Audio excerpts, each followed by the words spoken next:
வணக்கம் நண்பர்களே.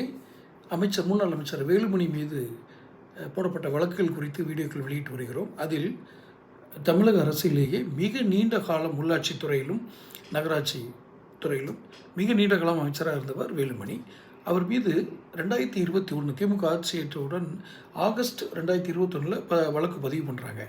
அதில் அவருடைய அமைச்சர் பதவியை பயன்படுத்தி முறைகேடாக டெண்டரை பயன்படுத்தியிருக்கிறார். டெண்டர் எடுக்கிறத லஞ்ச ஒழிப்புத்துறை இப்படி தான் சொல்லுது. டெண்டர்களை முறைகேடாக வழங்கினார் அப்படிங்கிறது. எஃப்ஐஆரில் 2014 18 வரைக்கும் பெருநகர சென்னை மாநகராட்சியில் 424 கோடி ரூபாயும், கோவை மாநகராட்சியில் 346 கோடி ரூபாய் மதிப்பிலும் தனக்கு நெருக்கமான நிறுவனங்களுக்கு முறைகேடாக டெண்டர்களை வழங்கியிருக்கிறார் வேலுமணி. இதுதான் அவருடைய சகோதர அன்பரசன் நிறுவனங்கள் இதில் அடக்கம்னு சொல்லியிருக்காங்க. இதில் என்ன முக்கியமான டெக்னிக்கல் பாயிண்ட்னா, எல்லா டெண்டர்களுமே ஒரே ஐபி அட்ரஸ், அதாவது இன்டர்நெட் புரோட்டோகால் என்று சொல்லப்படுகிற ஒரே ஐபி அட்ரஸ்லேருந்து வந்திருக்கு.